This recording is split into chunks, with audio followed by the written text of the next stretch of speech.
Uno de los mayores problemas que tienen hoy los estadounidenses, tanto la gente común como los responsables políticos, es que hemos reducido a Irán a una caricatura. Los vemos simplemente como el imperio del mal resucitado, algo parecido a lo que fue la Unión Soviética en su momento.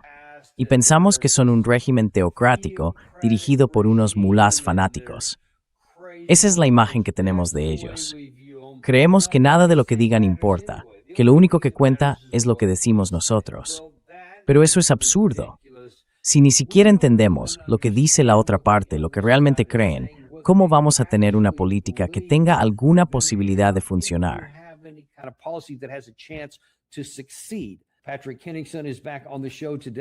Patrick Henningsen vuelve hoy al programa y nos habla directamente desde Teherán, donde ha estado estos días. Es el presentador de 21st Century Wire, de patrickhenningsen.substack.com y del programa Sunday Wire, que emitió justo ayer. Patrick, antes que nada, bienvenido de nuevo al programa. Pero me gustaría que nos contaras un poco, no es muy habitual que un occidental esté en Teherán y emita información desde allí para una audiencia occidental. ¿Cómo surgió todo esto?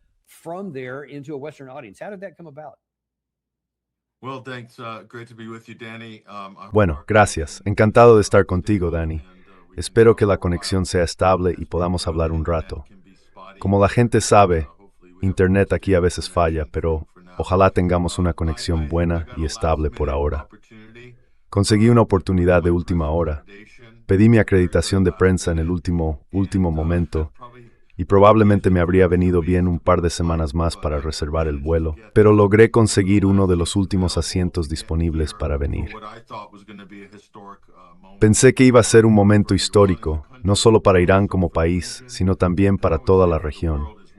Y diría que incluso para el mundo, si pensamos en la importancia de Oriente Medio y Asia Occidental y en cómo la dinámica de poder ha cambiado, o algunos dirían que se ha invertido en los últimos 6 meses.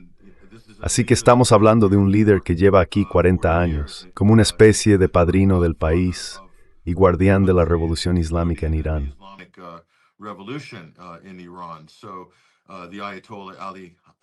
Así que el Ayatollah Ali Jamenei, que fue asesinado por Estados Unidos e Israel en los primeros días de la llamada Guerra de 40 días. Sí, la verdad es que ha sido llegar y ponerse en marcha de inmediato, igual que la última vez que vine. Estoy trabajando con profesionales de los medios locales para conseguir acceso a cosas que no son precisamente fáciles de conseguir, y me siento muy afortunado de haber podido ver una perspectiva iraní en el Gran Masaya, la Gran Mezquita. Es una procesión fúnebre que dura una semana a nivel nacional. Está recorriendo el país desde Teherán y ya han asistido millones de personas. Hoy no sé cuántos eran exactamente, pero vi cifras que hablaban como mínimo de 8 millones de personas en las calles de Teherán solo hoy. ¿En Teherán nada más?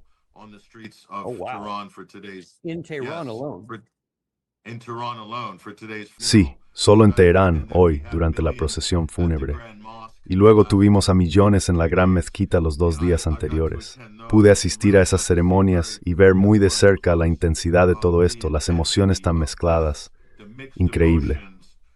Así que es importante. Quiero decir, los estadounidenses tienen que entender, y también los europeos y la gente de Occidente, que realmente no tienen una idea de cómo es una sociedad de este tipo, donde el líder es, por supuesto, el líder religioso, pero además es el comandante en jefe. También es el filósofo de la corte del país, y de alguna manera es como el padrino de los iraníes. Así que hay personas de, digamos, finales de los 20 hasta mediados de los 40 años.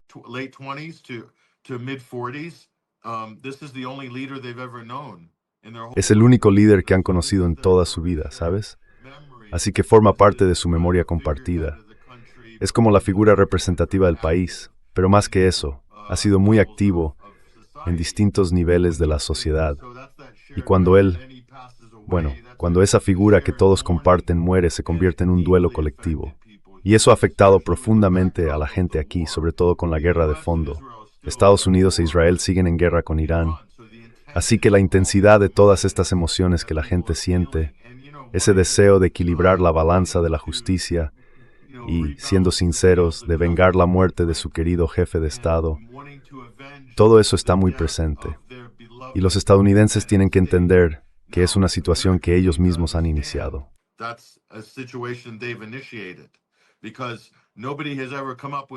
Porque nadie ha dado nunca una justificación de por qué mataron al ayatolá, al líder supremo, más allá de lo que nos decían todos esos comentaristas de Fox News, Lindsey Graham y los demás, que había que decapitar a la serpiente y que entonces el régimen se derrumbaría, la sociedad iraní colapsaría y el pueblo se levantaría para tomar el control de sus instituciones, tal como el presidente Trump instó a los iraníes a hacer. Por supuesto, sabemos que eso no ocurrió. De hecho, pasó justo lo contrario. Una enorme movilización social, una gran revitalización de la revolución islámica. Lo que hemos visto hoy en la calle, yo no había visto nada igual en mi vida. He estado en las manifestaciones más grandes del mundo.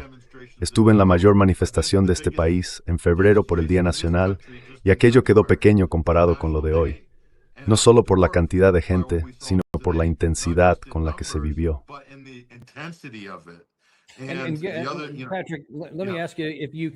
Patrick, déjame preguntarte algo, porque quiero tomar los dos extremos de esa situación. Tú estuviste allí en febrero, justo antes de que empezara la guerra. ¿Quién sabía con certeza en ese momento si realmente iba a comenzar? Me pregunto si podrías describir primero el estado de ánimo de la gente en febrero, comparado con el de ahora, si es que se puede generalizar.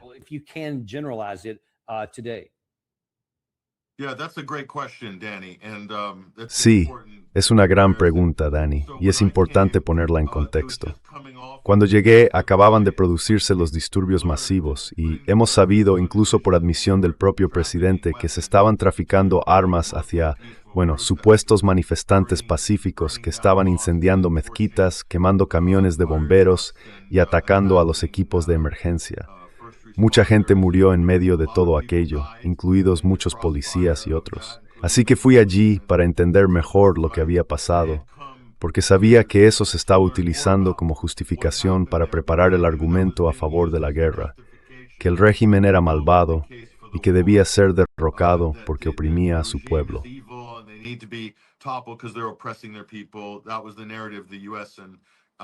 Esa era la narrativa que Estados Unidos y sus aliados estaban impulsando en aquel momento. Así que el ambiente era, y me sorprendió, y recuerdo habértelo comentado en este programa en febrero, Danny, que no me había dado cuenta del enorme apoyo tan amplio y tan profundo que tenía el gobierno, que tenía el líder supremo. La verdad es que no entendía tan bien la sociedad iraní en aquel entonces, así que fue una sorpresa para mí. Y ahora que ese estereotipo quedó atrás en mi cabeza, allá por febrero he vuelto y he visto otra cosa. Esto es como otro nivel. Así que antes, el ambiente, Danny, era: apoyamos al gobierno, estamos bajo amenaza, Estados Unidos vuelve a amenazarnos con la guerra.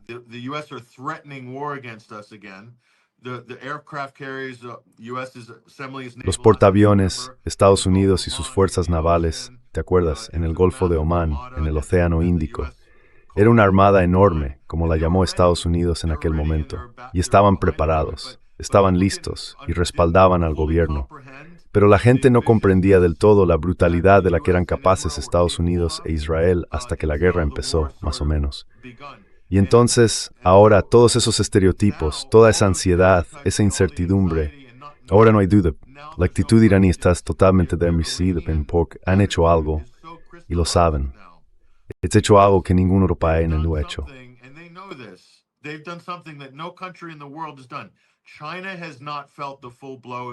China no ha sentido todo el peso del ejército estadounidense. Rusia tampoco lo ha sentido, ni Israel, que son dos fuerzas militares convencionales enormemente poderosas, además de las sanciones. Pero solo hablando del aspecto militar, Irán sigue en pie después de todo eso.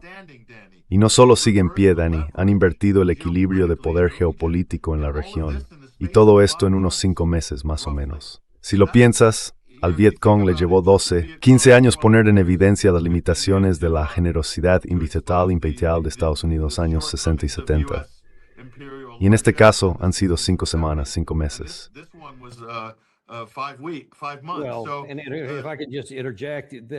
Si me permites intervenir un momento, eso es otra consecuencia de nuestra absoluta necedad y arrogancia al pensar que podíamos ganar esto solo con poder aéreo. Cuando estuvimos en Vietnam, teníamos allí 500,000 de soldados sobre el terreno, en su país, además de la Fuerza Aérea y todo lo demás. Y ahora, esta vez, hemos intentado hacerlo a bajo coste, solo con bombas. Pero cuando las bombas, los misiles y los drones no funcionan y no tienes tropas en tierra, entonces dejas al descubierto los límites de tu poder y de tus armas, de tus reservas. Así que nos estamos quedando sin misiles ofensivos y defensivos. Y ahora Irán los ha absorbido todos y ha respondido con los suyos.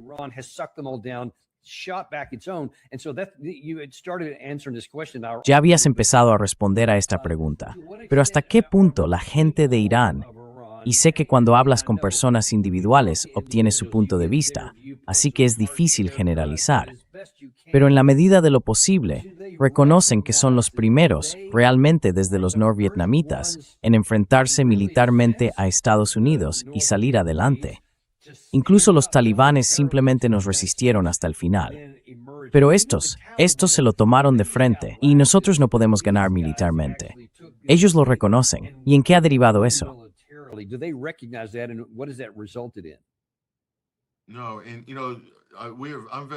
No.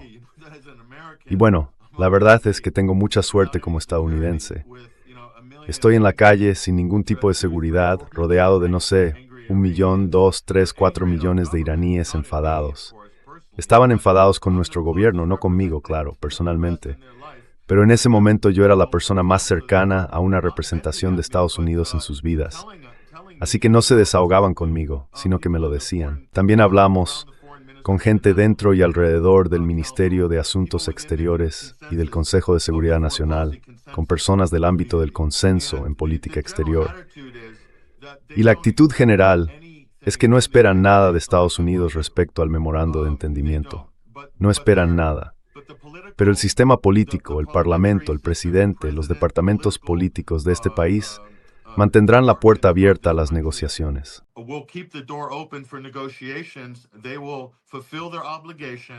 Cumplirán con las obligaciones que han establecido, pero sin duda se están preparando para una guerra con Estados Unidos, porque no creen que el país sea, digamos, totalmente fiable. Digámoslo así, hay señales de alarma de que Estados Unidos podría no cumplir con sus compromisos y quizá quiera volver a cambiar las reglas del juego. Y los comentarios del presidente Trump del viernes fueron enormemente perjudiciales aquí. Dijo, literalmente, el presidente Trump dijo, les hemos dado una semana libre porque somos amables. No vamos a bombardearlos durante una semana. Les dejaremos celebrar su funeral. Es decir, esta continuación de esa actitud desde Washington no está impresionando en absoluto a la gente aquí. No se sienten intimidados, pero sí bastante molestos. Y lo que ha provocado es que los sectores más duros aquí se sientan más envalentonados. Vale, eso es justo lo que iba a preguntarte. Eso fue lo que dijo antes del funeral y todo eso. Bueno, a ver, hace unas 3 horas más o menos. Así que, presidente Trump, dime tú cómo crees que va a caer esto entre la gente con la que acabas de hablar. Mira, vamos a ganar de una forma u otra. O llegamos a un acuerdo, o terminamos el trabajo, ¿vale? Y no será difícil terminarlo. Preferiría llegar a un acuerdo, porque no quiero afectar a 91 millones de personas. Podemos derribar sus puentes en 1 hora. Podemos dejarles sin suministro de energía. Todas esas grandes plantas que construyeron, grandes, modernas, preciosas, que costaron muchísimo dinero, ahora no tienen dinero.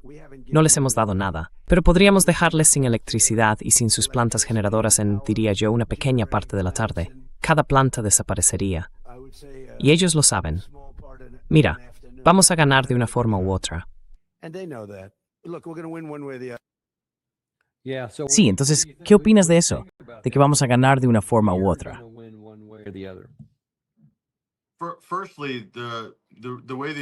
En primer lugar, la forma en que los iraníes interpretan esa declaración es que Trump no tiene intención, y el gobierno de Estados Unidos tampoco, de cumplir con el memorando de entendimiento. De lo contrario, no estarían lanzando amenazas en la fase inicial de las negociaciones. Y eso en realidad es una postura diplomática profesional. Pero claro, parece que en Washington no hay diplomáticos profesionales, ¿verdad? Si los hubiera, no hablarían así antes de que se complete la primera fase de 60 días. Así que da la impresión de que Trump está haciendo todo lo posible por socavar su propia parte de ese memorando de entendimiento.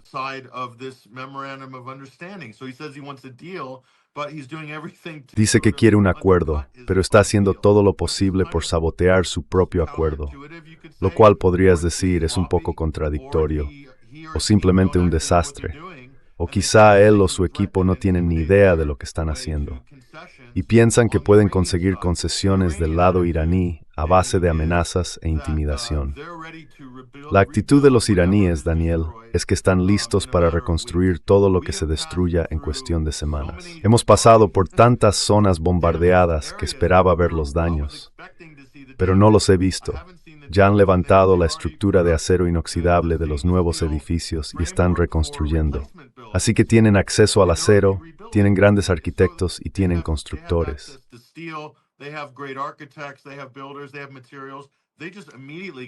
Tienen materiales. Simplemente se ponen a reconstruir de inmediato. Su actitud es algo así como puedes volar todos nuestros puentes, que los vamos a volver a construir, y probablemente mejor. Esa es la mentalidad con la que estás tratando aquí. No es un país del tercer mundo. No son personas que se dejen intimidar fácilmente por la retórica. Pero Estados Unidos debería preguntarse seriamente, ¿qué está dispuesto a perder? Si va a destruir de nuevo toda la infraestructura energética iraní, ¿qué está dispuesto a perder en la región? ¿Y qué está dispuesto a perder Israel? Porque van a sufrir pérdidas. ¿Pudiste hablar con algún funcionario durante este viaje? Sí, en privado. Y no tendremos declaraciones oficiales hasta mañana, en un foro de política exterior con el nivel más alto. Entonces, ¿cuál es su expectativa? O mejor dicho, ¿cuál es su interpretación? Si el presidente Trump cumpliera con esa amenaza y realmente volviera a bombardear infraestructuras energéticas, instalaciones petroleras y demás, ¿cuál cree que sería la respuesta de Irán?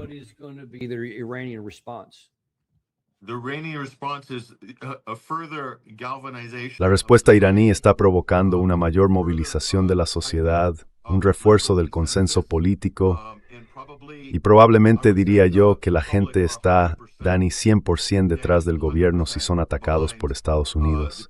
Eso solo va a aumentar el apoyo y la cohesión social.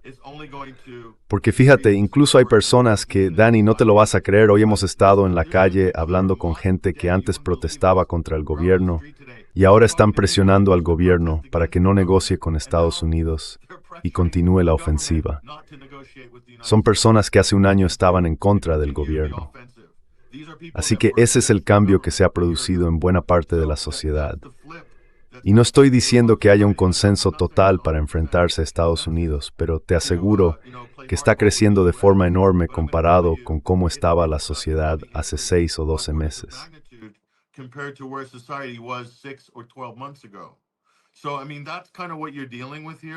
O sea, eso es más o menos con lo que estamos lidiando aquí. Y claro, si Estados Unidos piensa que puede imponer su fuerza, usar la coerción y las amenazas de castigo colectivo, ¿de verdad creen que eso va a funcionar? ¿Y cuál es su estrategia? Sigue siendo el cambio de régimen. ¿Es así como piensan llevarlo a cabo? Porque si es así, sinceramente no creo que el plan en Washington esté bien pensado. Ni siquiera está a medio hacer, la verdad, si eso es lo que realmente creen. Así que me pregunto cuál es la estrategia. ¿Han desarrollado una desde el mes pasado o simplemente estamos volviendo a la situación anterior al 27 de febrero? Es muy difícil responder a esa pregunta ahora mismo, basándome en las declaraciones del presidente.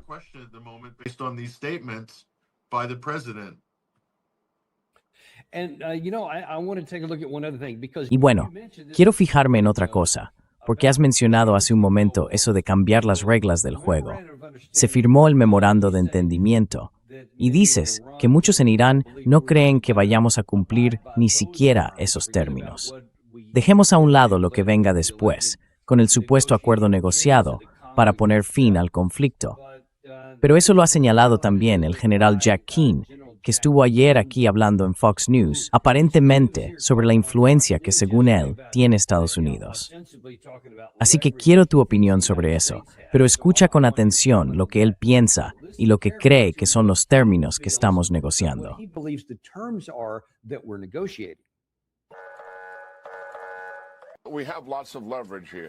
Aquí tenemos mucho margen de maniobra. Has mencionado una parte, retener la financiación en función de que cumplan los objetivos de la negociación. Y creo que esos objetivos son básicamente tres. Has citado uno, poner fin de forma definitiva a su programa nuclear.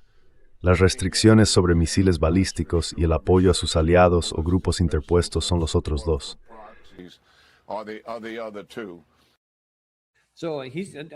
No creo que haya nada en el memorando de entendimiento sobre misiles de largo alcance ni sobre apoyo a intermediarios. Y él habla como si esas cosas tuvieran que hacerse antes de que demos nada, lo cual no es en absoluto lo que se acordó. ¿Tú cómo lo ves?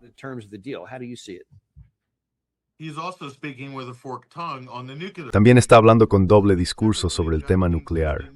En concreto, Jack Keane dice la empresa nuclear. Lo que intenta hacer es meter la energía nuclear civil dentro del debate nuclear, porque no han presentado ninguna prueba de que Irán estuviera desarrollando un arma nuclear. Así que, una vez más, esto forma parte de ese engaño general y de esas maniobras laterales que Estados Unidos sigue haciendo en estos temas para intentar fabricar un caso falso que justifique la acción que planean llevar a cabo. Pero más allá de eso, tienes razón, Danny, todo eso no está sobre la mesa.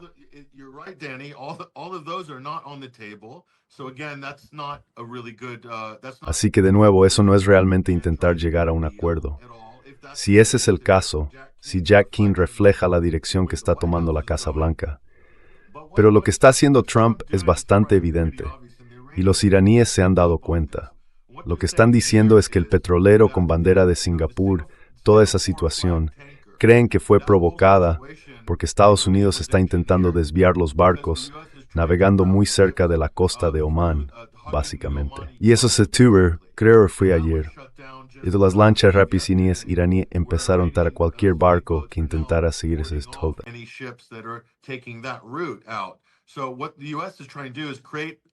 Lo que Estados Unidos está intentando hacer es provocar una situación que le permita empezar, de forma sistemática, a eliminar estaciones de radar y otros elementos que ayudan en la gestión logística. En realidad, lo que busca es cambiar los hechos sobre el terreno para que Irán no pueda mantener el control administrativo y logístico del estrecho, porque la gestión física de ese paso es sin duda su mayor fuente de poder en todo este asunto. Y Estados Unidos cree que puede ir degradando eso poco a poco, de manera gradual. De nuevo, se trata de cambiar los hechos sobre el terreno, mover los límites, alterar las negociaciones a mitad de camino.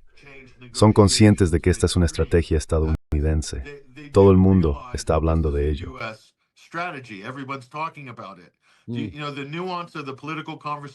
Sabes, el matiz de la conversación política aquí es mucho más avanzado que lo que hay ahora mismo en Estados Unidos. Por eso yo nunca subestimaría el cálculo político iraní en este tema, ni lo informada que está la población sobre estas cuestiones. Al final, son ellos quienes van a reflejar el consenso. El gobierno responde mucho a la opinión pública, algo que mucha gente quizá no crea o no entienda. Pero aquí hay muchos niveles de consenso. El público, órgano parlamentario y por supuesto el Consejo de Expertos bien el Supremo.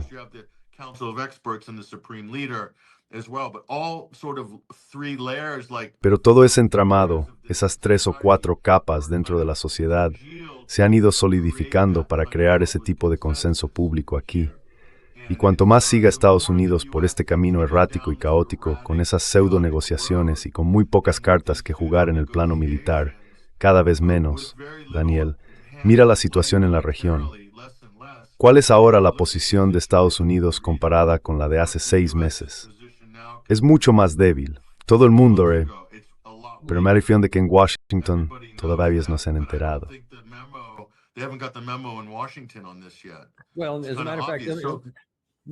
Bueno, de hecho, déjame enseñarte el memorando que se ha publicado en Washington y dime si coincide con lo que estás viendo sobre el terreno.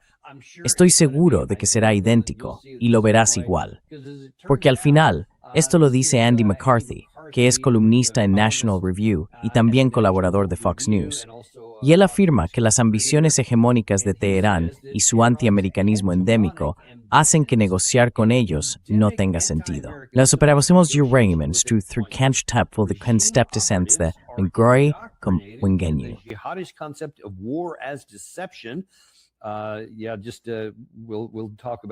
Sí, hablaremos de eso en un momento. Y por tanto, nada de lo que digan los operativos del régimen. No sé por qué no dicen funcionarios del gobierno, pero bueno, en las negociaciones es de fiar. Y por tanto, nada de lo que firmen, como el memorando de Trump, vale ni el papel en el que está escrito. Así que esas ambiciones hegemónicas, y ya sabes, como dice muchas veces Jack Keane, esos nazis religiosos, eso lo dice Lindsey Graham, esos nazis religiosos y todo eso. Entonces, ¿cómo encaja eso con lo que realmente ves sobre el terreno?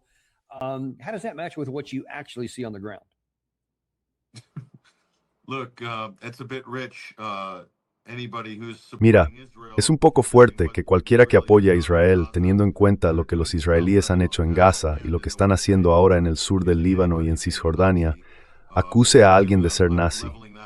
Y por cierto, me refiero concretamente a Mark Levin.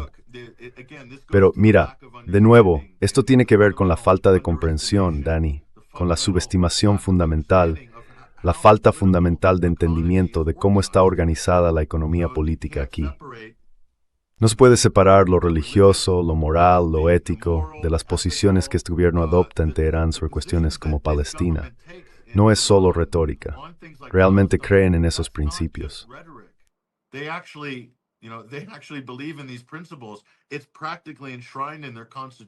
Está prácticamente consagrado en su constitución.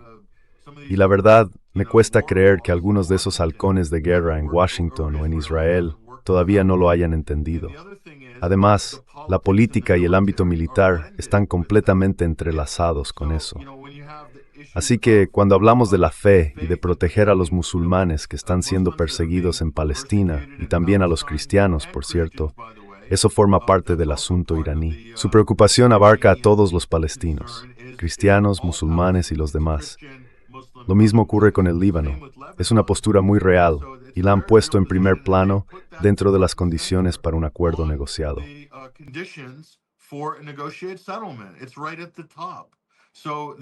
Está justo en lo más alto.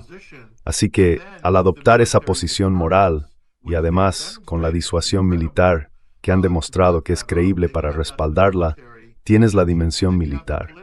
Luego está la dimensión política y geopolítica, que están ejerciendo frente a sus vecinos del Golfo, y han transformado su relación con muchos de esos estados del Golfo.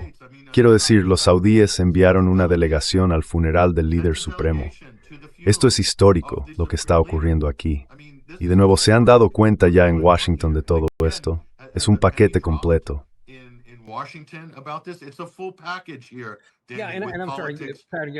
Sí, perdona que te interrumpa, pero es algo que de verdad no quiero que se me olvide. ¿Cuál es la importancia de una delegación saudí? Y hubo otros países del Consejo de Cooperación del Golfo que también se reunieron.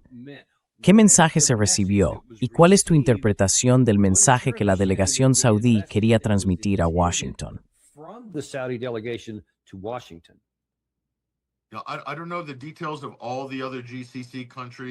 No conozco los detalles de todos los demás países del Consejo de Cooperación del Golfo, pero el hecho de que hubiera representantes de Arabia Saudí es lo más importante.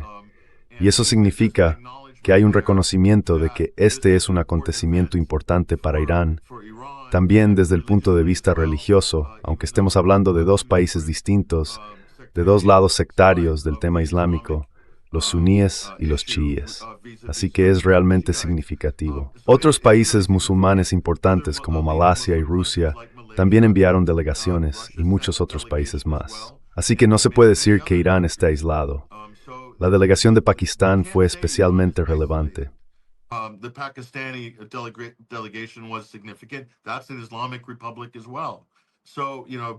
También es una república islámica. Así que ya sabes, solo entre Pakistán, Irán y Arabia Saudí, si hay cierto grado de cohesión, de reconocimiento y de relaciones, eso es enorme. Es un cambio radical respecto a hace solo 12 meses. Por eso es tan importante. Y lo otro que muestra Daniel es que ahora empieza una conversación sobre cómo va a ser la arquitectura de seguridad en el Golfo Pérsico y en Asia Occidental en general. Y esto no tiene nada que ver con Estados Unidos, no tienen voz en eso. Así que esa es la conversación que estamos empezando a ver ahora entre esos gobiernos.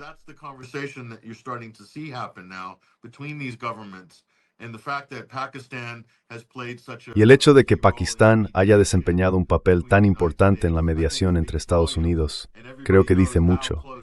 Y todo el mundo sabe lo estrecha que es la relación entre Islamabad y Riad. Es una relación muy cercana, muy sólida y de gran cooperación entre esos dos países. Así que si añadimos a Irán a esa ecuación, la situación cambia mucho. Puede ir en una dirección muy distinta para la región. No hay futuro para Estados Unidos en la zona actuando como saboteador, como portero de discoteca o como perro de ataque en nombre de Israel, o en el caso de Israel, como perro de ataque en nombre de Estados Unidos. Esos tiempos se están acabando.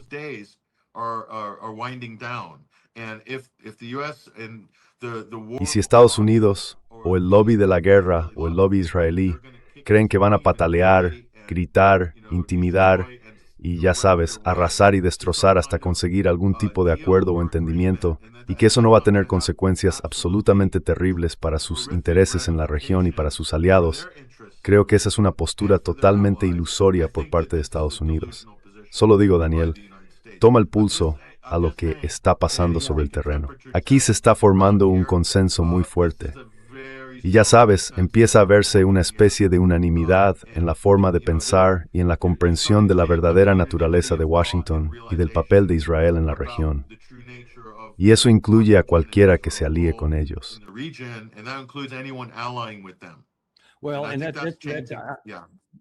Bueno, y quiero hablar también de eso, porque hay un par de cosas que han estado en las noticias estos últimos días, tanto aquí en Estados Unidos como en Israel, y que están relacionadas con Arabia Saudí. Resulta que Arabia Saudí envía una delegación allí, algo que obviamente no hizo muy felices a los de Washington. Pero Arabia Saudí también está implicada, porque Israel ha dicho, y también lo dijo el presidente Trump, antes de toda esta locura que desatamos, ya sabes, los acuerdos de Abraham. Los acuerdos de Abraham. Ahora, creo que más o menos sabes cuál es la postura de Arabia Saudí, pero esto fue lo que dijo Benjamin Netanyahu en Fox News sobre lo bien que van las cosas.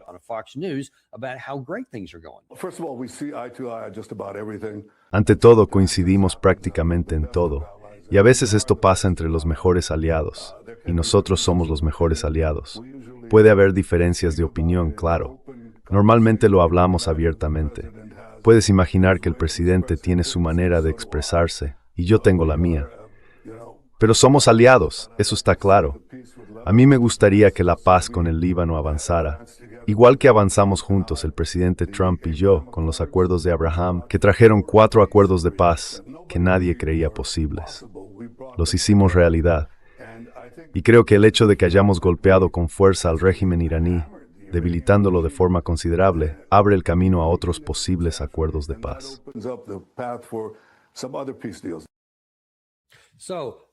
Así que Irán golpeados con fuerza, y básicamente están al margen. Los acuerdos de Abraham son estupendos, porque nadie pensó que podríamos lograrlo, y vemos las cosas igual que Estados Unidos. ¿Qué podría salir mal?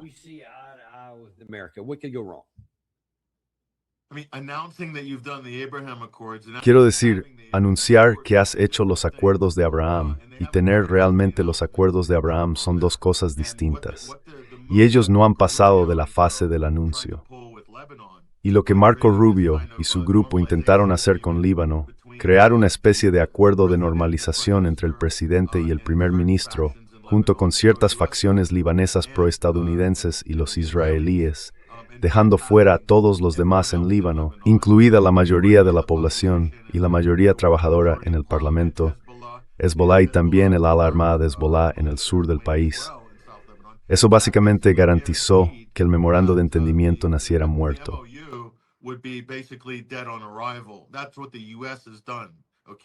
Eso es lo que ha hecho Estados Unidos, ¿vale?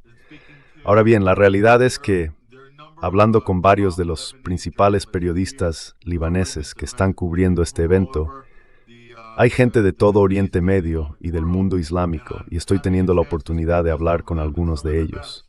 Algunos de los mejores están aquí, y básicamente me han dicho que no hay ninguna posibilidad de que ese acuerdo con el gobierno libanés, con Joseph Aoun, negociado por Estados Unidos y Netanyahu, llegue a ver la luz del día.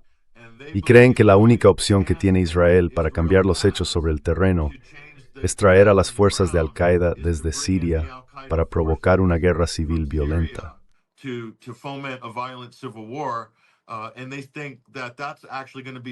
Y creen que eso va a ser muy difícil y que podría volverse en contra de un régimen sirio muy débil en este momento, dirigido por al-Julani, o como se le conoce ahora, el presidente Julani.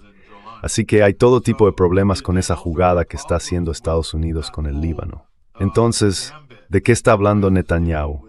¿Qué acuerdos de Abraham? Quiero decir, sé que Jared Kushner hizo una presentación en PowerPoint hace unos años. Fue muy impresionante. Pero, ¿qué pasó después?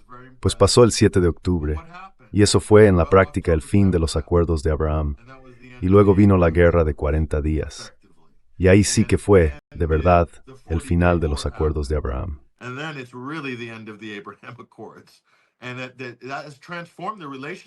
Y eso ha transformado la relación entre Irán y los estados del Golfo de forma irreversible. No hay vuelta atrás, ninguna posibilidad.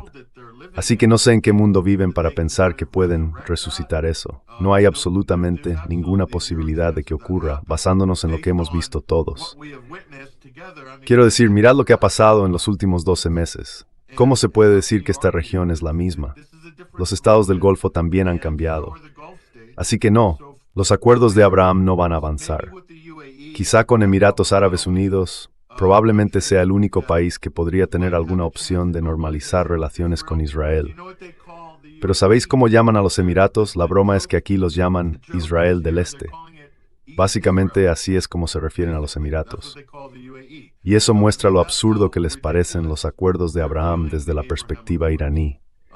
Pero también creo que pasa lo mismo en Irak, e incluso, probablemente Sword.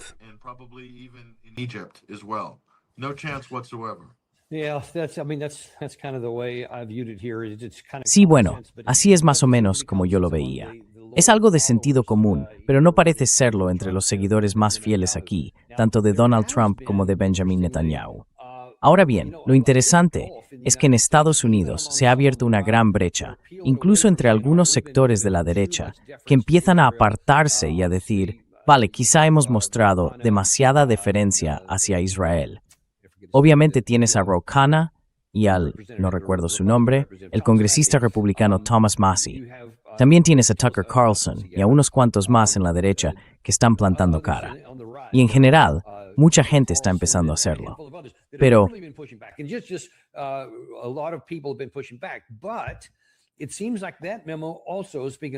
parece que ese memorando, hablando de los que no llegan a su destino, tampoco ha llegado a la élite, porque siguen actuando como si todo fuera bien y como si todo el mundo siguiera queriendo a Israel, haga lo que haga. Y me ha parecido muy interesante. El presidente Trump publicó esto esta mañana. Dijo que Hillary Clinton se desmarca de los críticos demócratas al apoyar el plan de Trump para Gaza, calificándolo, cito, como el único juego en la ciudad. Y efectivamente, así fue. Publicó un artículo de opinión donde lo dijo literalmente. Así que tenemos esta situación tan curiosa en la que Trump y Hillary Clinton coinciden diciendo que, sí, el único juego en la ciudad es el que están llevando a cabo Estados Unidos e Israel en Gaza. Y me pregunto, ¿qué opinas tú? ¿De verdad es ese el único juego en la ciudad con Gaza?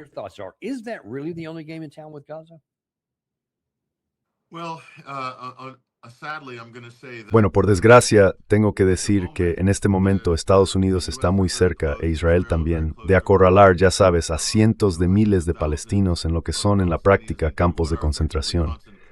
Y los llaman algo así como campos seguros. Van a estar vigilados por mercenarios estadounidenses las 24 horas del día, los 7 días de la semana. Y veremos repetirse todo aquel desastre de gente a la que disparan mientras corre, intentando recoger paquetes de comida. Ese Hunger Games, esa fundación humanitaria de Gaza, esa ONG absurda que se creó como parte de este plan. Así que naturalmente Hillary va a apoyar eso, porque probablemente sea exactamente el tipo de plan que ella habría ideado si hubiera estado al mando, si hubiera ganado las elecciones de 2016, Dios no lo quiera.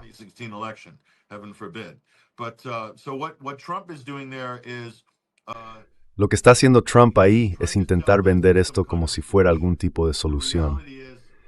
Pero la realidad es que es un fracaso total, si lo comparamos con la situación de hace 2 años, justo cuando Trump llegó a la presidencia.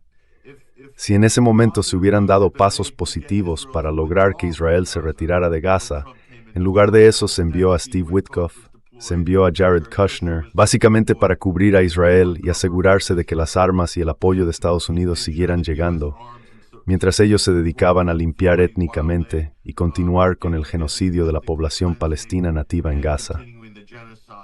Y ahora estamos viendo lo que parece ser el final del juego, la despoblación total de la Franja de Gaza. Es bastante difícil sostener que eso no es lo que está ocurriendo.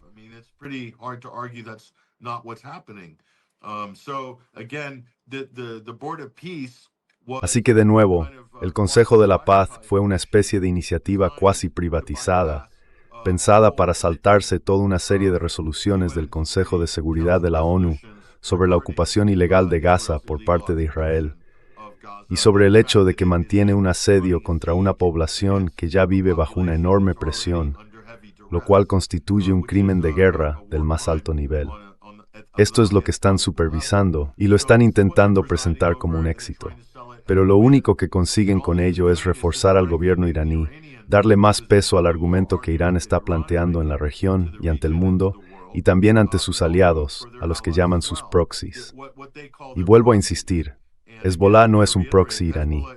Están aliados con Irán, eso está claro. Han recibido apoyo de Irán a lo largo de los años, pero no son un proxy. Hezbollah es, sin ninguna duda, y una organización con base en el Líbano. Eso es un hecho, y sus proxies en Irak son iraquíes.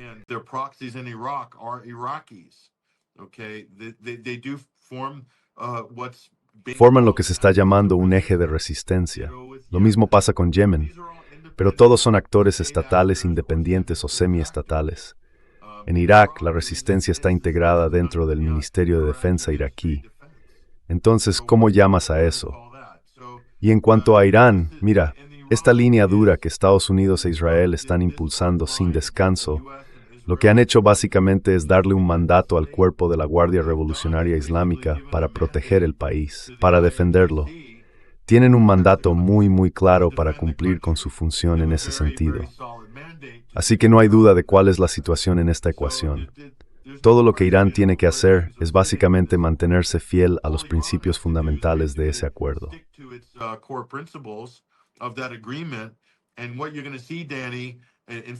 Y lo que vas a ver, Danny, de hecho, ya lo estás viendo, es que otros países de la región empiezan a alinearse con la posición iraní. ¿Por qué? Porque la posición iraní se basa en una línea roja más firme. Bueno, eso es lo que solían hacer los Estados Unidos en otros tiempos, ¿verdad? Antes tenían una línea roja más clara, y la simple amenaza del poder militar estadounidense bastaba para que todos se acobardaran y retrocedieran. Pero ahora ya no es así. Irán no va a acobardarse ni a dar marcha atrás por una amenaza de agresión militar de Estados Unidos. Eso se acabó. Esa carta, como le gusta decir a Trump, ya no existe. Y eso cambia por completo, Danny, toda la dinámica en la región.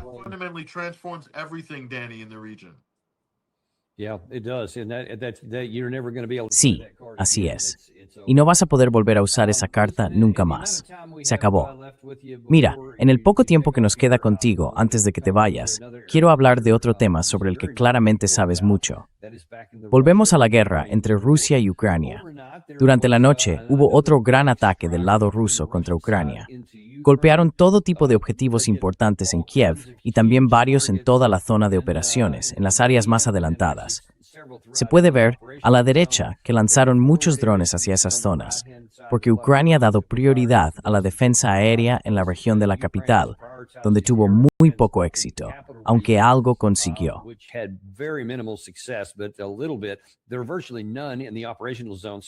Prácticamente no hay ninguno en la zona de operaciones, así que esos drones y misiles están logrando pasar, casi todos, y están causando todo tipo de problemas.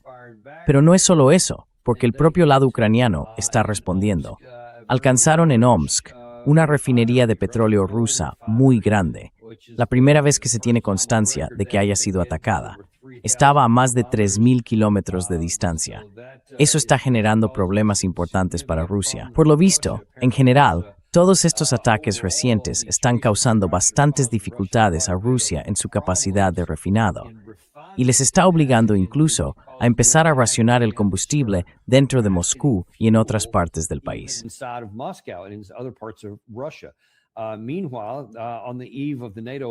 Mientras tanto, en vísperas de la reunión de la OTAN, creo que empieza mañana, Ucrania está diciendo, oye, necesitamos más sistemas Patriot, no nos los deis en 2027, que por lo visto es cuando están previstos algunos contratos.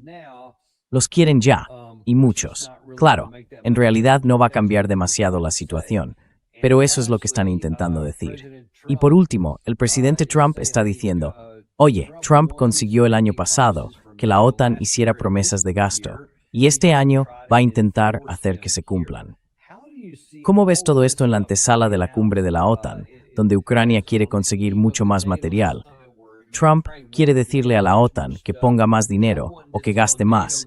Y mientras tanto, Rusia y Ucrania siguen enfrentándose con ataques a la energía.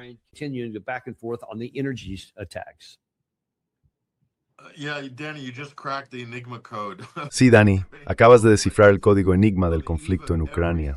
En la víspera de cada gran evento, ya sea el G7, la cumbre de la OTAN o la Conferencia de Seguridad de Múnich, vemos esos valientes ataques con drones ucranianos. Y en realidad, la forma en que se perciben en Rusia es como una molestia. Son incómodos, sí, pero al final no dejan de ser pequeños pinchazos si los comparas con el panorama estratégico general. Y de nuevo, puede parecer que los ucranianos y sus aliados europeos están haciendo maniobras tácticas muy astutas, pero ¿qué van a conseguir realmente a largo plazo? Porque en el campo de batalla en Ucrania, Rusia sigue jugando a largo plazo. Ahora han logrado romper algunas de las ciudades fortaleza más importantes y tienen el control total de Lugansk.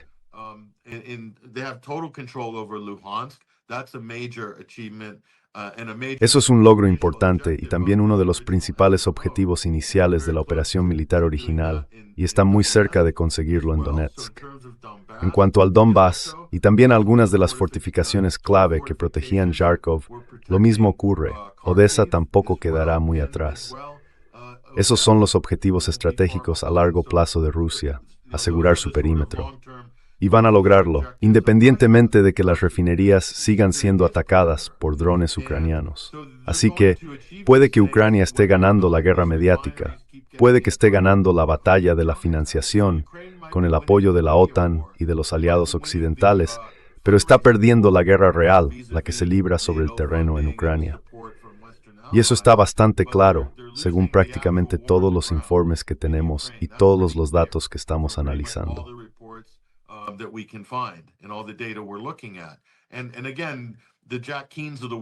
Y otra vez, los Jack Keane de este mundo saldrán en Fox a hablar, diciendo, bueno, fíjate en lo que ha tardado Rusia en conquistar tan poco territorio.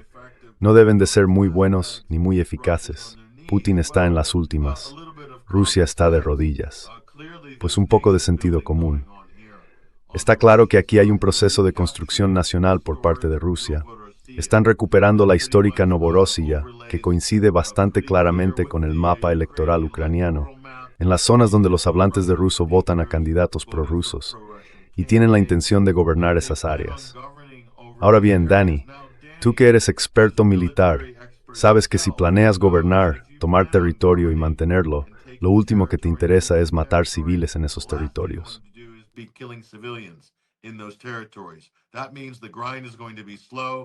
Eso significa que el avance va a ser lento, va a ser tedioso, meticuloso, y que los propios rusos van a sufrir bastantes pérdidas al hacerlo. Pero mientras lo hacen, también están eliminando grandes cantidades de batallones ucranianos y superando muchas de las tácticas que Ucrania ha estado usando contra Rusia durante los últimos 4 años. No estoy diciendo que esto sea bonito. No estoy diciendo que sea una guerra limpia para ninguno de los dos bandos. Pero está muy claro cuál es la estrategia rusa. Sin embargo, no tengo tan claro cuál es la estrategia ucraniana, ni la de Estados Unidos, ni la europea en ese sentido.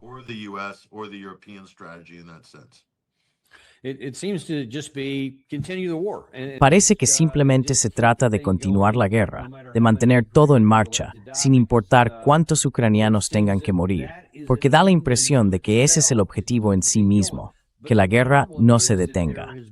Pero el problema es que, del lado ruso, ha habido cada vez más declaraciones, más molestia y más irritación, si no directamente enfado por ataques como este, que ahora afectan a la población. Creo que en Occidente existe esa esperanza un tanto fantasiosa de que ese malestar con Putin pueda transformarse en que la gente se vuelva contra él y diga, oye, acabemos la guerra aquí mismo. ¿Ves alguna posibilidad de que eso ocurra?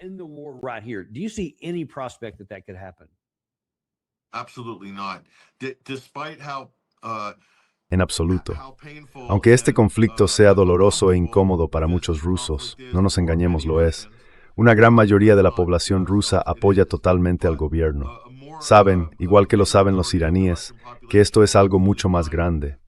Es una amenaza existencial para Rusia, la expansión de la OTAN, la militarización de Ucrania, toda la división que intentan crear entre ucranianos y rusos desde Occidente. Del mismo modo, los iraníes son muy conscientes de que esto es un intento existencial de eliminar cualquier resistencia a la hegemonía de Estados Unidos o de Israel en Oriente Medio. Lo mismo ocurre en Europa del Este y a lo largo de este frente. Todo el mundo lo sabe y el apoyo profundo está ahí.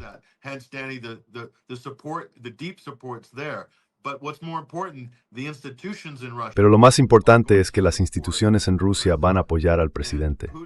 Y Putin, incluso si pierde 5, 6 o 7 puntos, digamos que pierde un 10% en las encuestas de aprobación o algo así, sigue estando cómodamente en torno al 70% de apoyo. Compáralo con cualquier otro líder en cualquier parte del mundo. Yo diría que, en ese sentido, Vladimir Putin está en una posición muy sólida. Así que, si esperan que esto vaya a quitarle el suelo bajo los pies al presidente ruso, en realidad lo que están haciendo es reforzar a los sectores más duros.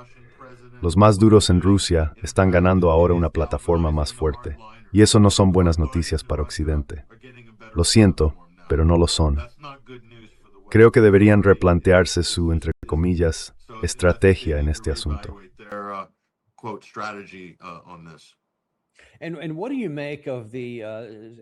¿Y qué opinas de esto? Porque no te he tenido aquí desde que él dijo aquello. El presidente Trump entra en el cargo diciendo, voy a acabar con esto en un día. Luego fue, 100 días y un montón de cosas más. En Anchorage parecía que, oye, quizá estábamos avanzando un poco, lo que fuera. Las cosas siguieron a trompicones y de repente básicamente dejamos de intentarlo. Se quedó todo en silencio durante mucho tiempo. Y de pronto creo que fue el 1 de junio, la Casa Blanca anuncia un nuevo paquete de armas y apoyo para Ucrania de $8,000 millones. Y luego, para defenderlo, el secretario de Estado, Marco Rubio, sale y dice, escuchad, hemos elegido un bando en este asunto, y es el de Ucrania. Así que ya ni siquiera estamos fingiendo que queremos cerrar esto a nivel de gabinete en Estados Unidos.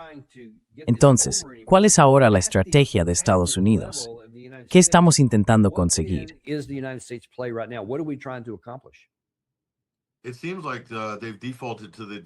Parece que han vuelto a la posición original del llamado Estado Profundo. Y ya sabes, Washington oficial gana otra vez. Danny, siguen invictos. El Washington oficial. Han pasado muchos presidentes, campañas y partidos distintos, pero el Estado Profundo sigue lanzando ese increíble juego perfecto que lleva ya bastante tiempo, al menos durante las últimas 5 o 6 administraciones estadounidenses.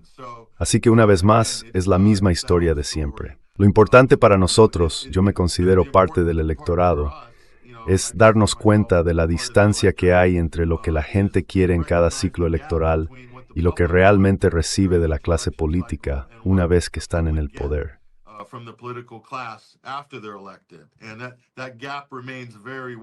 Y esa brecha sigue siendo muy amplia. Siempre intentan ganarse al voto antibélico, porque saben que es el voto decisivo en Estados Unidos. Sea demócrata o republicano, ese es el voto que quieres.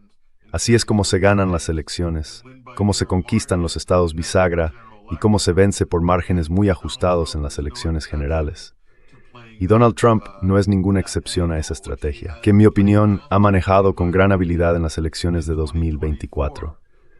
Los resultados a estas alturas deberían hablar por sí solos. Y nosotros, como electorado, tenemos que asumir esta especie de día de la marmota que se repite cada 4 años.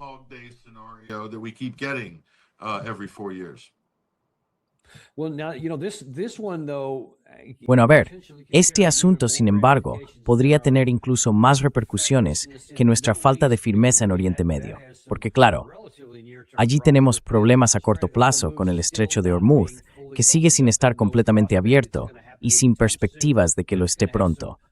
Eso va a tener un impacto financiero a medio plazo. Pero este tema, en cambio, tiene el mayor potencial catastrófico. Porque, como decías, hay un número creciente, sobre todo entre los halcones de la guerra en la cúpula rusa, que están presionando cada vez más al presidente Putin para que ataque Europa Occidental. Dicen que están hartos de permitir que los países occidentales usen su espacio aéreo, su inteligencia, sus sistemas de localización, su capacidad industrial y todo eso para fabricar y utilizar material que luego se emplea contra ciudades rusas y así sucesivamente.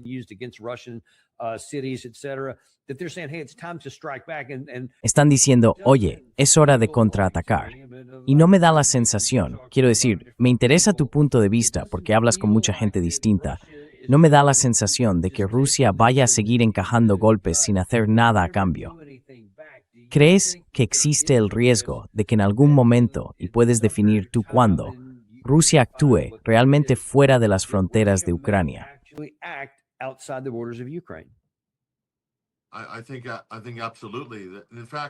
Creo que sí, absolutamente. De hecho, si hay algo que está cambiando en la presión política dentro de Rusia con esta conversación, es que los sectores más duros están diciendo básicamente que vamos a perder nuestra capacidad de disuasión creíble si seguimos permitiendo estos ataques del que consideran el apoderado de la OTAN. Y ese apoderado es Ucrania. Es un auténtico intermediario. Están siendo armados hasta los dientes por los países de Europa Occidental y por Estados Unidos, miembros de la OTAN, y luego usan esas armas para matar a rusos. Rusia no está utilizando a nadie para matar a europeos en Occidente. Así que esta ecuación se está volviendo muy incómoda y muy desequilibrada, y casi está empujando a Rusia a ir a la raíz de lo que consideran un problema potencialmente existencial, una amenaza no solo para su seguridad nacional,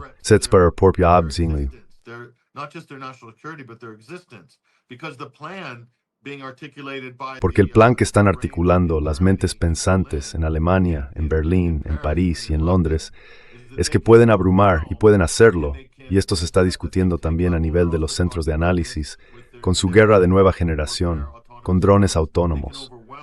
Creen que pueden saturar al Estado ruso, inmovilizarlo mediante oleadas de ataques con drones, y piensan que ese será su camino hacia la victoria sobre Rusia. ¿Por qué necesitan declarar la victoria sobre Rusia, o derrotarla, o incluso desmembrarla, como la propia alta representante europea para la política exterior, Kalia Kallis, ha dicho públicamente, dividiéndola en 10 países distintos? ¿Por qué existe esa obsesión en Occidente? Eso ya es un misterio para cualquiera.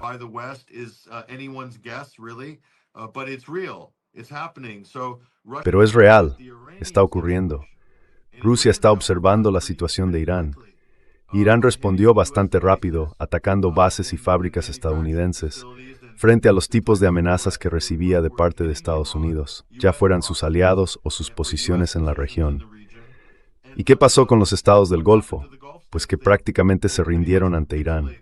Así que Rusia está mirando eso y preguntándose, ¿qué van a hacer realmente los europeos si mostramos cierta capacidad de disuasión en suelo europeo? ¿De verdad van a escalar el conflicto? ¿Estados Unidos va a acudir en su ayuda? ¿O habrá una especie de pánico en Europa del tipo ¿cómo hemos llegado hasta aquí? Creo que si eso ocurre, habrá una crisis política en Europa.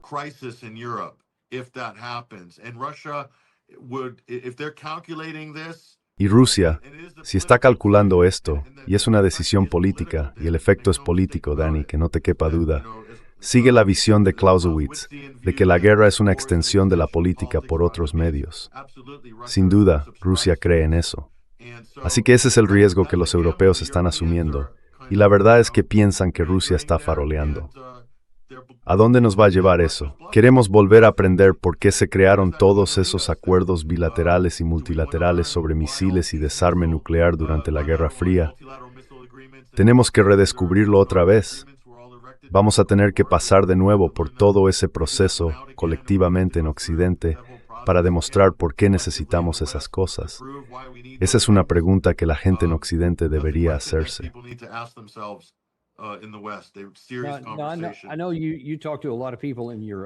Sé que hablas con mucha gente en Europa, tanto en el Reino Unido como en otros países. A mí me da la impresión de que, al menos entre las élites gobernantes de todos esos países europeos, y ya casi no hago excepciones, creen de verdad que Rusia solo está faroleando, que no hay líneas rojas. Piensan que, mientras no haya, por ejemplo, un avión francés que dispare un misil directamente contra Rusia, mientras exista una negación plausible o una zona intermedia, como si entregan el misil a Ucrania y es Ucrania quien lo lanza, eso les sirve como una especie de carta para librarse de las consecuencias y que no tienen por qué preocuparse. Creo que realmente piensan que no hay ninguna línea roja mientras mantengan esa separación, que las cosas van a seguir así. Rusia, ¿cuál es tu interpretación de cómo ven los europeos ese cálculo?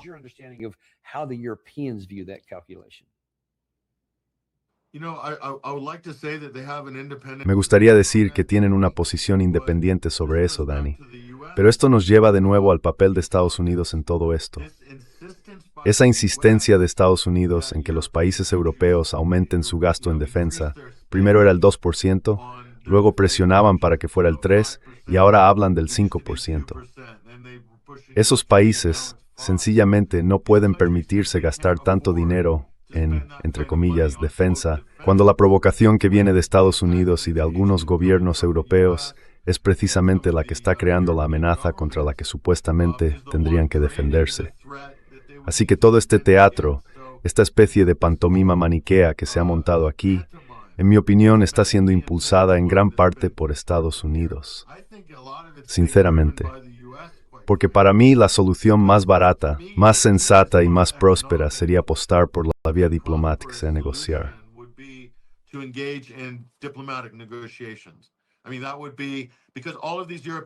Quiero decir, eso sería porque todos estos países europeos, Dani, ya están funcionando con déficits históricos y algunos han tenido que relajar las medidas de seguridad fiscal de la Unión Europea, esas que se aplican para aprobar los presupuestos de cada Estado miembro. Han forzado mucho la situación y han creado resquicios legales para saltarse esas normas, con el fin de pagar todo esto que llaman inversión y defensa.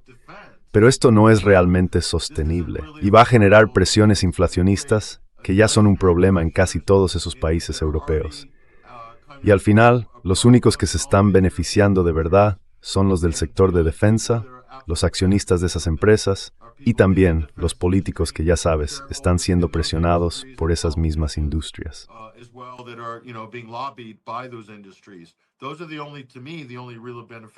Para mí esos son los únicos que realmente se están beneficiando de todo esto. Desde el punto de vista del público, están recortando servicios. El precio de la energía y la electricidad se está disparando. Es que ya no se puede pagar de verdad ni la luz ni el gas. En Europa, hablo por experiencia directa, te sorprendería lo que estamos pagando ahora mismo. Y hay un abuso clarísimo, generalizado, en toda Europa.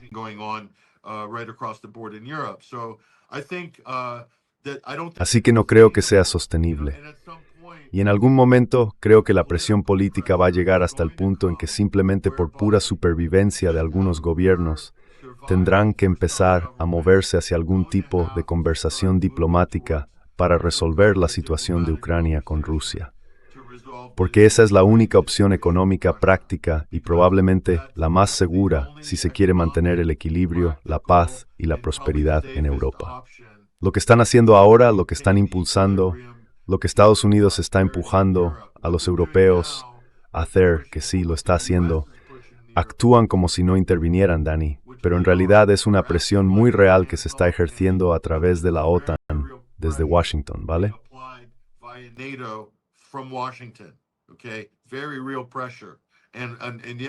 Una presión muy real, y muchos de los que están en puestos de decisión en Europa son del tipo servil, como Mark Rutte, y ese es precisamente el problema.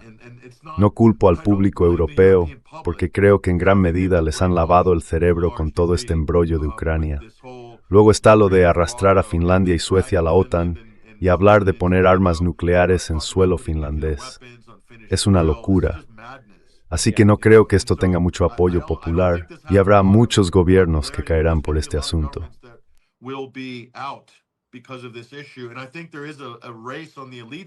Y creo que las élites están compitiendo por escalar la situación hasta un punto en el que de algún modo la lleven a una crisis militar o a un enfrentamiento o a algo parecido, como para encender una nueva guerra fría y luego echarse atrás.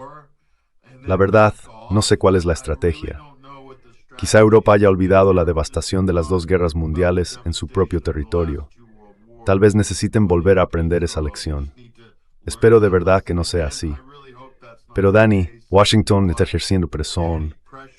Washington podría interferir en 24 horas todavía, pero no tiene la ejercicio ni de hacerlo. Tenemos que preguntarnos por qué.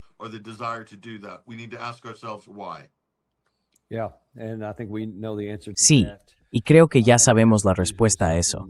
Tiene que ver con algo verde y también con el poder. Bueno, oye, te agradezco mucho que hayas seguido hasta tan tarde y que hayas cubierto todos estos temas hoy.